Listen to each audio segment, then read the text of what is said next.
Oras, kita bertemu kembali dengan renungan harian Carpe Diem untuk merenungkan firman Tuhan di hari ini Selasa 13 Juni 2023. Kiranya di hari ini damai sejahtera Allah yang melampaui segala akal memelihara hati dan pikiranmu di dalam Yesus Kristus Tuhan kita. Marilah kita memulai renungan firman Tuhan dengan menyanyikan buku ND nomor 785, bait yang pertama dan yang kedua.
Firman Tuhan untuk kita renungkan hari ini adalah yang tertulis dalam 1 Korintus 10 ayat yang ke-13.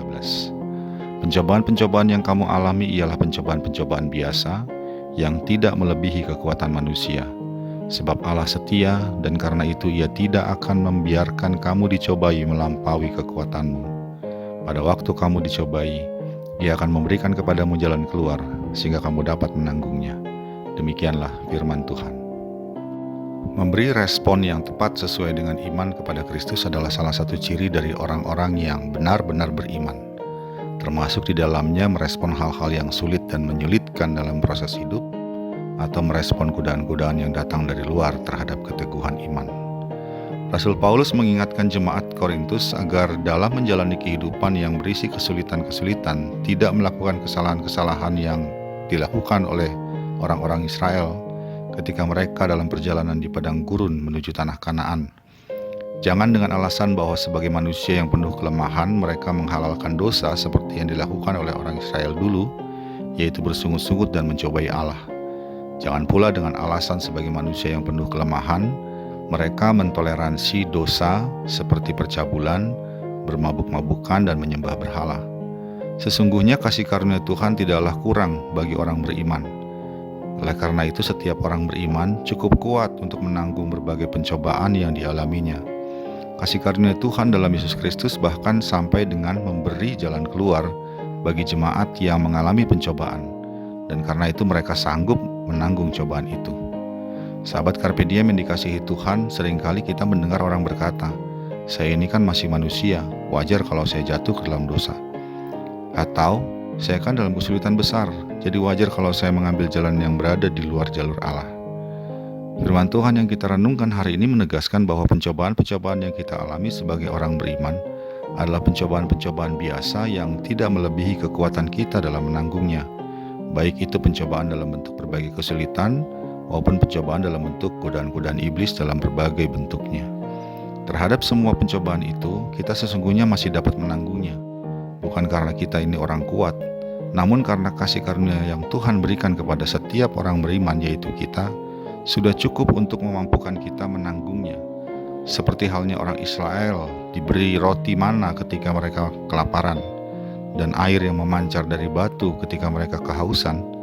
Kasih karunia Tuhan bagi setiap kita orang percaya adalah kasih karunia yang juga memberi jalan keluar ketika kita menghadapi pencobaan. Oleh karena itu, sikap dan respon kita sebagai orang beriman terhadap apa dan berbagai cobaan harus berbeda dibanding dengan respon yang orang lakukan, yaitu orang yang tidak beriman kepada Kristus. Kita yang percaya kepada kasih karunia mengetahui pasti bahwa kasih karunia-Nya cukup untuk berbagai keadaan yang kita hadapi. Kasih karunia Allah memberi kekuatan dan juga jalan keluar. Kasih karunia-Nya memampukan kita menolak jalan dosa dalam merespon berbagai kenyataan hidup. Dengan demikian, orang beriman yang percaya akan kasih karunia Tuhan tidak akan menyerah terhadap segala pencobaan. Orang mungkin berkata, "Maklumlah, saya kan masih manusia yang lemah." Tapi orang beriman akan berkata, "Saya adalah orang yang telah diberi kekuatan oleh karena kasih karunia Tuhan kepadaku." Selama kita hidup, cobaan-cobaan pasti akan menghampiri kita. Namun kasih karunia Tuhan selalu dapat diandalkan untuk memberi kekuatan dan jalan keluar bagi setiap kita yang percaya kepadanya. Amin. Marilah kita berdoa. Ya Allah Bapa kami, kiranya Roh Kudus bekerja selalu dalam hati kami untuk terus mengingatkan kami bahwa kasih karunia-Mu adalah kasih karunia yang mencukupkan kami melawan segala godaan dan pencobaan. Sehingga dengan demikian kami tidak pernah menyerah walaupun menghadapi berbagai pencobaan dan godaan yang besar. Kiranya kasih karunia-Mu memampukan kami untuk menghadapinya. Dalam Yesus Kristus kami berdoa. Amin. Kasih karunia dari Tuhan kita Yesus Kristus, anugerah dari Allah Bapa kita, dalam persekutuan dengan Roh Kudus menyertai engkau sekalian. Amin.